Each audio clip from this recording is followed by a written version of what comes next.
పొద్దున్నే ఎక్కడికి వెళ్తున్నారు అనుకుంటున్నారా? ఈరోజు రాఖీ పండగ కదా! రాఖీ పండగ అంటే రాఖీ కట్టాలి కదా! రాఖీ కట్టాలంటే రాఖీ కొనాల్సిందే. ఇదే అన్నమాట మా పుష్పక విమానం. నేను మా తమ్ముడు అయితే రాఖీ కొన్నైతే బయలుదేరేసామన్నమాట. అయినా రాఖీ కట్టించుకునే వాళ్ళ చేత రాఖీ కొనిస్తే ఎలా ఉంటుంది? వేరే లెవెల్ కదా అసలు. అందుకని చెప్పి నేను మా తమ్ముడితో పాటైతే వెళ్తున్నానన్నమాట. తిరిగి 10 షాపులైతే తిరిగాము. తీరా ఒక షాప్‌కైతే వచ్చామన్నమాట. ఈ షాప్‌లో కనీసం ఒక 100 రాఖీలు చూసుంటాను. ఈ రాఖీ పండగకైతే ఫిక్స్ అయిపోయానన్నమాట.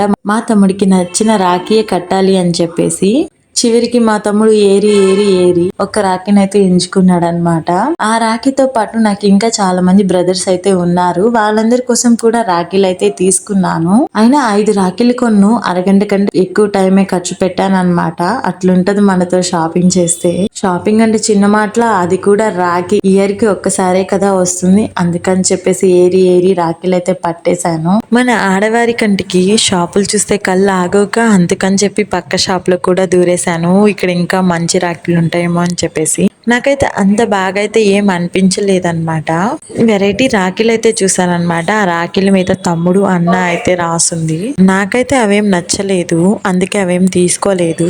అలా రాఖీలు తీసుకొని ఇంటికైతే వచ్చేస్తున్నాను అనమాట. సర్లే గాని ఇందుకి రాఖీలు ఎందుకు కట్టాలి, రాఖీ పండుగ ఎందుకు చేసుకుంటారు మీకేమన్నా తెలుసా? అలా నేను రాఖీలు పట్టుకొని ఇంటికైతే వచ్చేసాను. ఇంటికి వచ్చేసిన తర్వాత మా తమ్ముడికి అయితే రాఖీ అయితే కట్టాను అనమాట. రాఖీ పండుగ కదా నాకేం గిఫ్ట్ ఇస్తావా అని చెప్పి అడిగితే, నేనే అడుక్కునేవాడిని నువ్వేం అడుక్కుంటావు అని చెప్పేసి ఫైనల్ గా మా తమ్ముడు అయితే గిఫ్ట్ అయితే ఇచ్చేసాడు. ఆ గిఫ్ట్ ఏంటి అని చెప్పేసి నెక్స్ట్ వీడియోలో అయితే చెప్తానన్నమాట.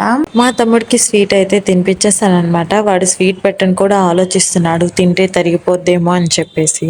అలాగే ఉదయాన్నే మా అమ్మ వాళ్ళు కూడా వచ్చేసారు. ఎలాగో రాఖీ పండగ కదా, అమ్మ వాళ్ళు ఉన్నారు, తమ్ముడు ఉన్నారు అని చెప్పేసి వేడిగా దోశలు చికెన్ అయితే చేశానన్నమాట. అలా అందరం కలిసి తినేసి కాసేపు అయితే మాట్లాడేసుకున్నాము. మేము ఆఫీస్ కి బయలుదేరేసి మధ్యలో తమ్ముడిని అయితే దిగపెట్టేశాము.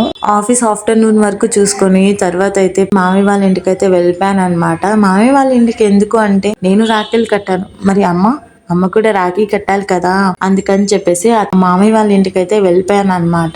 కనిపిస్తుంది కదా తనే అందాల రాక్షసి, మా అన్న కూతురు ఆద్య.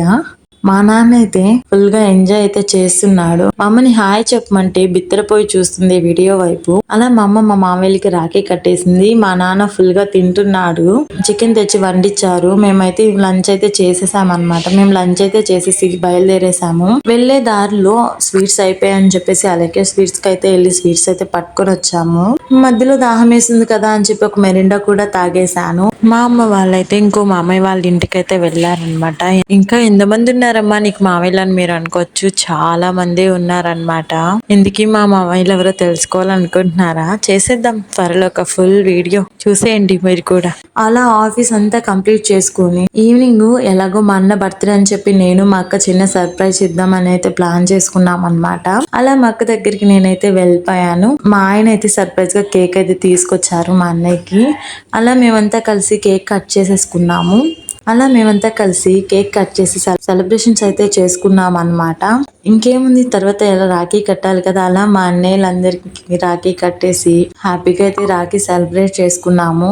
మా అన్నయ్యలకి రాఖీ కడితే సరిపోదంట, కాళ్ళ మీద పడి దీవెనలు కూడా తీసుకోవాలంట. అందుకని చెప్పి దీవెనలు కూడా తీసేసుకున్నాను అనమాట. అలా రాఖీ అయితే ఫినిష్ చేసుకొని నేనైతే ఒక ప్లేస్ కి అయితే వెళ్తున్నాను.